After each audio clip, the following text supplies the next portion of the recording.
परमेश्वर के नाम की स्तुति हो। आप सबको जय मसीह की।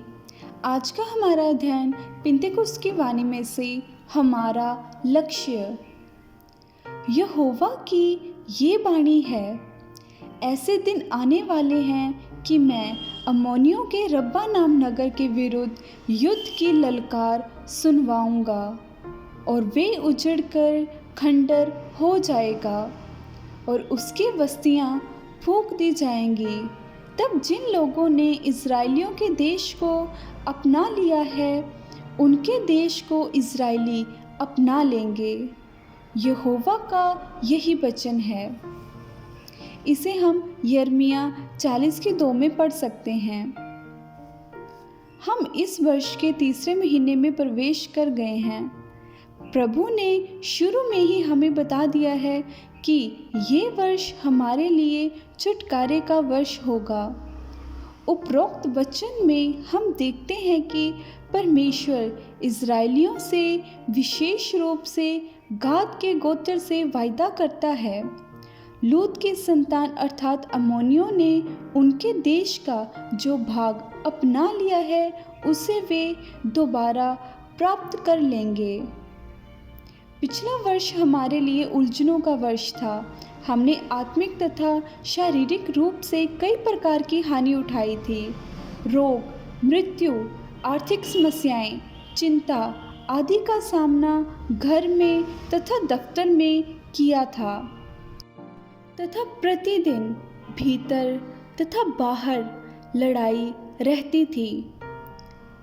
जब नया वर्ष आया तो हमने सुख की सांस ली, परंतु वर्ष के शुरू से ही हमारे आगे प्रश्न रहा है कि आगे क्या होगा। यीशु के महिमामय समाचार से हमें पाप तथा रोग से छुटकारा मिला है। हम निश्चय ही स्वतंत्र हैं, क्योंकि पुत्र ने हमें स्वतंत्र किया है। यूहन्ना 8:32 और 34। परमेश्वर के नाम की स्तुति हो। क्या हमारे भीतर मनुष्य में हम वास्तव में स्वतंत्र हैं? जैसे पौलुस प्रेरित कहता है, आत्मा में स्वतंत्रता है। जहाँ प्रभु का आत्मा है, वहाँ स्वतंत्रता है। हन्ना उदास थी तथा पनिन्ना के लगातार चिढ़ाने के कारण उसका जीवन दुखदायी था। उसने अपने दिल को प्रभु के आगे उंडेल दिया तथा बाइबल में लिखा है, उसका मुख फिर उदास ना रहा। ये भीतरी स्वतंत्रता के नमूने के रूप में है, जिसकी आज हमें आवश्यकता है। हन्ना ने विश्वास में विश्राम पाया। उसकी प्रार्थना का उससे उत्तर मिला। एक पुत्र उत्पन्न हुआ, शमूएल। हम प्रार्थना करते हैं, गाते हैं, आराधना करते हैं तथा मार्था की तरह व्यस्त रहते हैं, परंतु भीतर मन में उदास, बोझ से दबे हुए तथा दुखी रहते हैं। हमारे चेहरे भीतरी चमक को प्रकट नहीं कर सकते। परमेश्वर इस वर्ष में हमारे भीतरी मनुष्य में आराम तथा स्वतंत्रता का वायदा करता है। आमीन।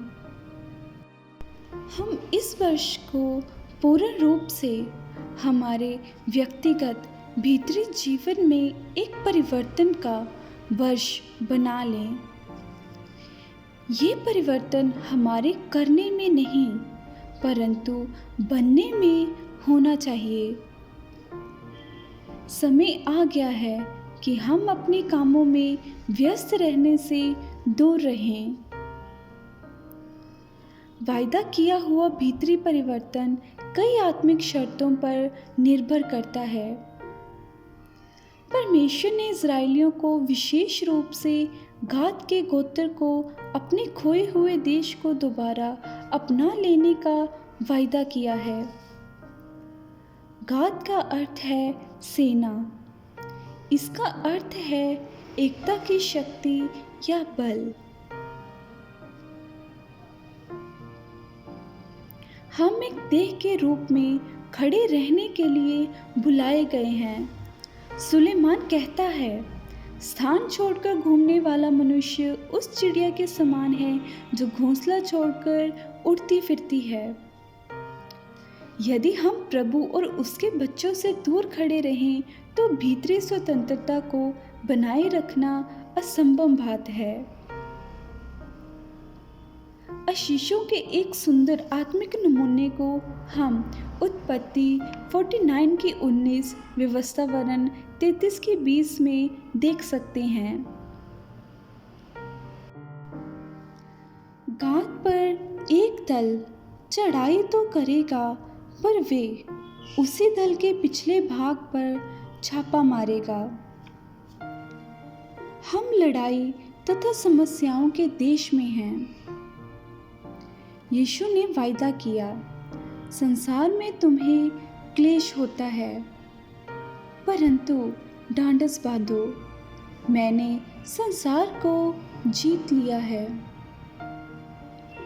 परमेश्वर तथा उसके लोगों के विषय में भी यद्यपि थोड़ी देर के लिए घबराहट या हार के रूप में सब कुछ दिखाई देगा, परंतु अंत में जय ही प्राप्त होगी। हम एक लड़ाई में तो घबरा जाते हैं, परंतु हमला करने में नहीं। गाद उन 2.5 गोत्रों में से एक था जिन्होंने यरदन की इस ओर रहने के लिए ही चुन लिया था। मूसा ने उन्हें एक विशेष भाग दिया। उसने फिर वायदा किया कि परमेश्वर गाद को बढ़ाएगा। व्यवस्था विवरण 33 की 20 और 21। जब हम एकता में खड़े होकर परीक्षाओं का सामना करते हैं, परमेश्वर बढ़ाने का वायदा करता है। धन्य है वे मनुष्य जो परीक्षा में स्थिर रहता है, क्योंकि वे खरा निकलकर जीवन का मुकुट पाएगा। इसके लिए स्वर्गीय प्रतिफल भी है तथा अय्यूब के समान आशीषों से भरा हुआ जीवन भी है।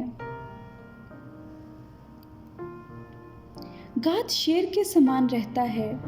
धर्मी लोग जवान सिंहों के समान निडर रहते हैं। इसमें 2 पहलू हैं। पहला, सिंह लेटता या आराम करता है। दूसरा, वे किसी पशु से नहीं डरता। दानियल अपने भीतर की साक्षी के कारण आराम में था। दूसरी ओर देखें तो जब उस पर कोई हमला करता तो वे उसका सिर फाड़ डालता था। हमें सत्य के लिए दिलेरी से खड़े रहने के लिए बुलाया गया है। जो सत्य नहीं, हमें ऐसी प्रत्येक बात का विरोध करना चाहिए। ऐसा लिखा है कि गाद ने प्रथम भाग ले लिया। नीचे की कोई वस्तु का निशाना रखना अपराध है। पौलुस कहता है, स्वर्गीय वस्तुओं की खोज में रहो। मार्था ने अपने कामों की बहुतायत के कारण उस उत्तम तथा प्रथम भाग को खो दिया जिसे मरियम ने चुन लिया था। लूका 10 की 40 से 42 आयत। प्रभु हमारी सहायता करे कि हम उत्तम तथा प्रथम भाग को चुन ले जो हमसे छीना ना जाएगा। गाद को प्रथम भाग व्यवस्था देने वाले से मिला, इसलिए कोई भी उससे उसे बलपूर्वक छीन ना सका। मूसा ने गाद के गोत्र को रूबेनियों के गोत्र के साथ अपने भाइयों के आगे बढ़ जाने की आज्ञा दी तथा कहा कि उनकी लड़ाइयों में सहायता करो। वे निकल गए तथा प्रभु की लड़ाइयों को लड़ा। क्या हम प्रभु की लड़ाइयों को लड़ने के लिए निकल जाते हैं तथा नए भागों को जीत लेते हैं? क्या हमने अपने भाइयों की सहायता करने के लिए अपने जीवन तथा बल को दिया है?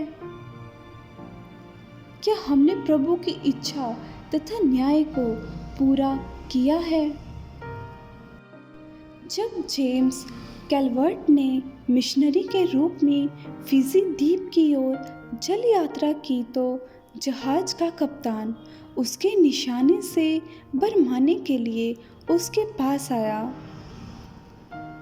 उसने पुकार कर कहा, यदि तुम ऐसे लोगों के बीच में जाओगे तो तुम अपना तथा अपने साथियों का जीवन खो बैठोगे।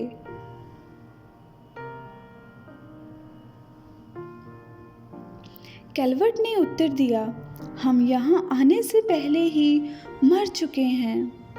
कैलवर्ट जानता था कि सौंप देने का क्या अर्थ है। गाद के गोत्र ने अपने आप को भाइयों की सहायता करने के लिए सौंप दिया था कि वे उद्देश्य को प्राप्त करके ही वापस लौटेंगे।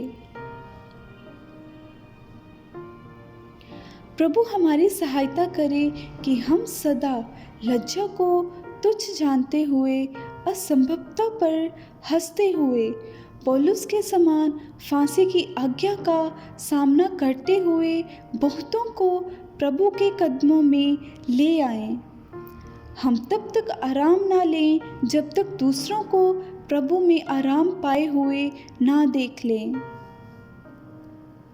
Praise the Lord. अपना काम पूरा कर लेने के बाद यहोशू ने उन्हें आशीष देकर उनकी मिरास में भेज दिया।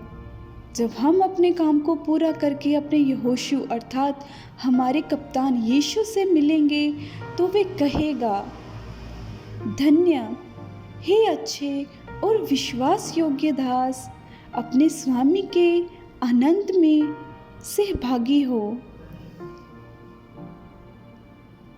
परमेश्वर के नाम की महिमा होती रहे। आप सबको जय मसीह की।